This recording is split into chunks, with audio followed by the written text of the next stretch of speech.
Salut les passionnés, j'espère que vous allez bien. Aujourd'hui on va voir 10 astuces de plus pour que votre figurine ne paraisse pas comme celle du premier venu dans le hobby.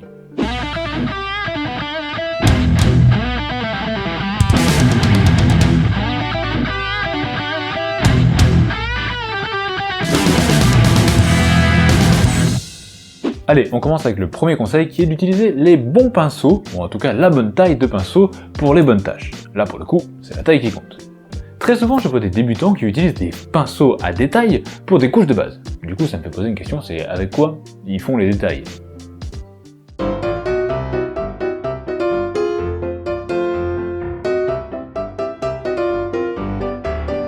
Il n'y a pas plusieurs tailles et formes de pinceaux pour rien. Ils sont tous pensés pour faire quelque chose.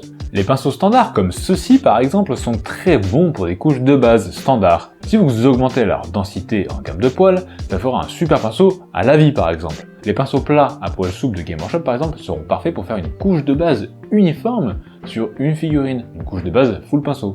Il faut que vous utilisiez les bons pinceaux pour les bonnes tâches et correctement aussi si possible. Dans ma série de vidéos de la boîte au jeu, j'ai détaillé étape par étape toutes les tâches à faire en peinture. Deuxièmement, apprenez à gérer le contraste de vos figurines. Et je dis bien le contraste et pas la peinture contraste de Game Workshop. C'est un puissant outil théorique qui, une fois maîtrisé, vous permettra de mettre en valeur telle ou telle partie de votre figurine. Et là, c'est vous qui déciderez où le regard des gens qui regardent votre figurine ira en premier. C'est par exemple dû au contraste de lumière et au contraste de couleur que vous voyez en premier l'effet psychique sur cette photo. C'est voulu et je voulais que cet effet psychique soit mis en avant et que ça soit ça qu'on voit en premier. J'ai fait une vidéo détaillant les 5 contrastes les plus abordables et les plus utiles à mon sens que je vous mets juste là. Troisièmement, ne vous faites pas marketinguer. Ça colle un peu avec le point du dessus, mais sachez que comme dans toutes les branches, le hobby, le modélisme ou le jeu a beaucoup d'objets très fortement marketing qui ne sont pas forcément utiles mais dont on va vous faire croire que vous en avez absolument besoin. Sachez que ce n'est pas une pince coupante, un aéro, une palette, un porte-pinceau ou que sais-je qui vous fera peindre mieux. La seule chose qui rentre en compte dans la peinture, c'est vous, pas le matériel. La plupart du temps, il faut vraiment beaucoup de niveaux pour ressentir une différence entre les produits très chers. Et souvent, c'est juste une question de confort au final, pas vraiment de praticité. Mais si malheureusement pour vous, vous n'avez pas le niveau en question pour apprécier le confort que donne tel ou tel produit, vous aurez juste dépensé plus d'argent pour pas grand chose au final. Et en prime, vous risquez, parce que souvent c'est assez fragile, de les défoncer bien plus rapidement que si vous aviez eu le niveau et les connaissances pour les garder intacts plus longtemps, ou même juste vous en servir comme il faut. Par exemple, même si les pinceaux en poils naturels sont bien mieux à l'utilisation, si vous débutez et que c'est votre toute première figurine, je ne vous conseillerais pas d'en acheter. Vous allez les défoncer, ne pas forcément bien les entretenir, et c'est un peu dommage de niquer un pinceau en 3 semaines à 15 € quand vous pourrez niquer un pinceau à 5 € en 3 semaines aussi. Et dites-vous bien que demain, par exemple, Richard Gray, on lui donne un set de pinceaux à 10 € de Cultura, c'est pas pour autant qu'il fera de la merde. Il nous mettra à tous une énorme distance de niveau, même avec des pinceaux tout pourris, et même de la gouache. C'est lui qui sait peindre, c'est pas son pinceau, sa palette ou quoi. Et ça, ne l'oubliez pas, et ne tombez pas dans des pièges marketing aussi basiques. Ça serait dommage pour votre portefeuille. Pour moi, le plus important, c'est d'acheter des figurines, parce que plus vous achetez de figurines, plus vous peindrez de figurines, et donc plus vous apprendrez. Non seulement vous avez plus de filles, mais en plus vous augmentez de niveau. Pour le coup, on est gagnant-gagnant. Après, si un jour vous ressentez un besoin de changer de matériel pour plus de confort ou quoi, c'est que vous aurez le niveau nécessaire pour apprécier le matériel de plus haute qualité. Mais le jour où vous le ferez, faites bien vos recherches vous-même pour voir si le produit vous correspond vraiment. Et n'écoutez pas forcément les tout premiers commentaires qui arrivent tout de suite en disant ça c'est trop bien, ça c'est trop bien. Les gens qui, en général, ont acheté quelque chose de plus cher que ce qu'ils veulent, s'auto-persuadent que c'est vraiment trop bien. Alors que c'est vraiment pas tout le temps le cas. Parfois oui, mais très souvent non. Quatrièmement, n'ayez pas peur de déborder, c'est tout à fait normal, parfois même inévitable. Regardez ce bon vieux buveur de sang de près. Je l'ai peint il y a longtemps, alors soyez cool. Si vous voulez peindre la langue en rose, vert ou je ne sais quelle autre couleur de différente que la peau qui est rouge ou les dents qui sont beiges par exemple. Si vous avez déjà peint les dents avant, vous allez être obligé de déborder dessus, ou pas obligé, mais forcément il y a de grandes chances que vous débordiez. Et donc, il faudra peindre la langue d'abord, c'est quand même plus logique. Comme ça, si jamais vous débordez sur les dents, et ben c'est pas grave, vous les repeindrez après. Réfléchir à sur quel endroit vous allez devoir déborder, parce que c'est trop dur de ne pas déborder, vous permettra aussi de clarifier votre ordre de peinture. Et ça, c'est vraiment sympathique.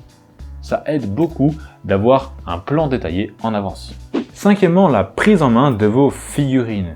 Alors si les poignées de peinture sont vraiment très bien pour tenir votre figurine sans mettre vos doigts dessus, il faut aussi avoir une bonne position au niveau global du corps. Ça vous permettra de faire des détails bien plus sereinement.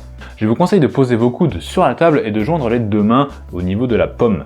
Ainsi, vous pourrez avoir la figurine au niveau des yeux en évitant au maximum les tremblements, car vos mains bougeront ensemble. Si jamais les mains en l'air comme ça, c'est pas trop votre truc, vous pouvez aussi mettre vos coudes sur vos accoudoirs si jamais vous en avez, et les avant-bras en contact avec le bureau et toujours la base des mains collée. Comme ça au moins ça bougera même peut-être encore moins. Sixièmement, arrêtez de trop vous prendre la tête pour des choses qui n'en ont pas besoin. Par exemple, certains débutants veulent absolument acheter les couleurs précises que l'on voit dans tel ou tel tuto, mais ne vous embêtez pas avec ça.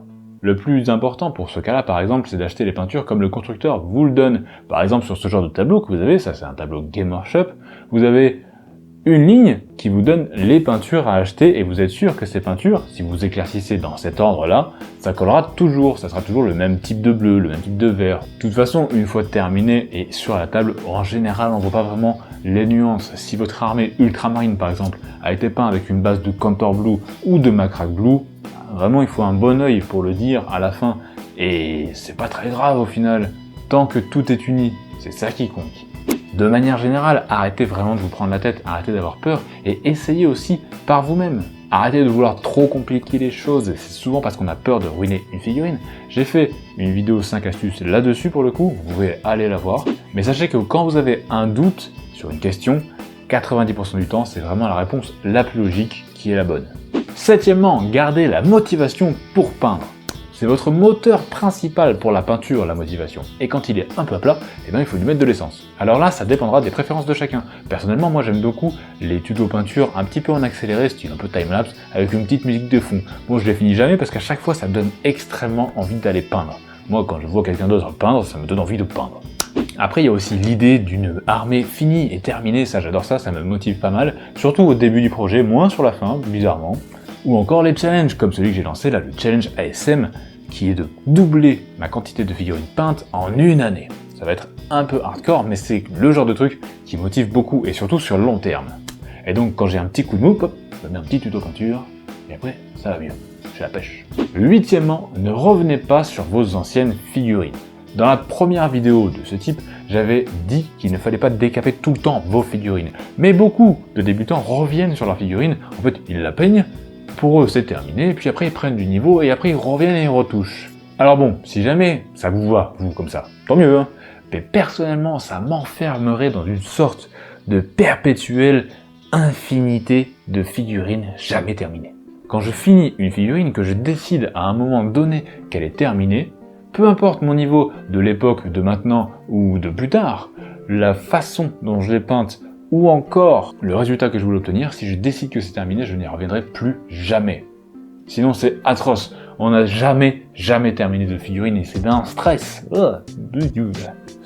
Beaucoup trop pour moi. Je ne reviendrai donc jamais dessus et comme ça dans 10 ans, je serai quand même content, je pourrai voir ce que j'ai fait et j'aurai la nostalgie du level up. Et ça c'est cool.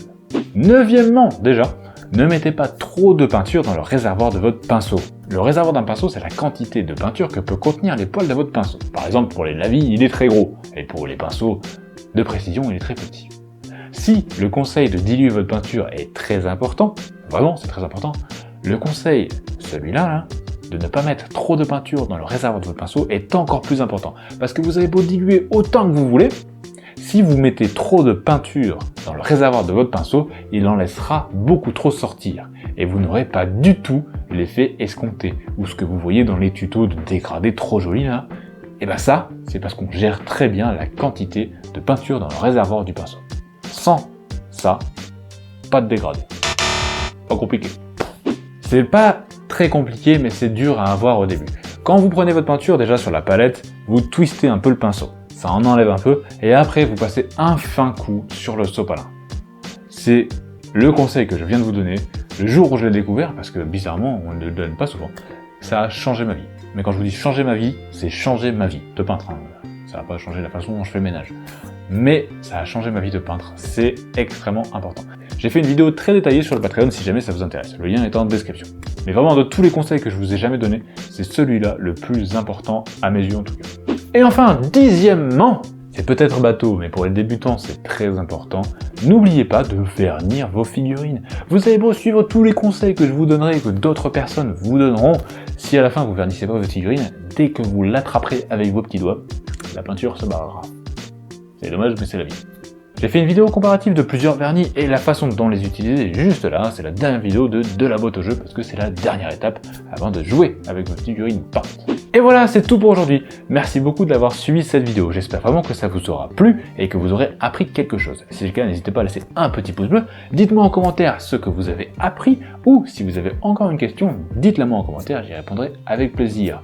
Si jamais vous voulez soutenir mon travail, vous avez Patreon, le lien est dans la description et en plus vous aurez plein de contenus exclusifs, notamment des tutos peinture expliqués plus posément que dans mes vidéos plus cut.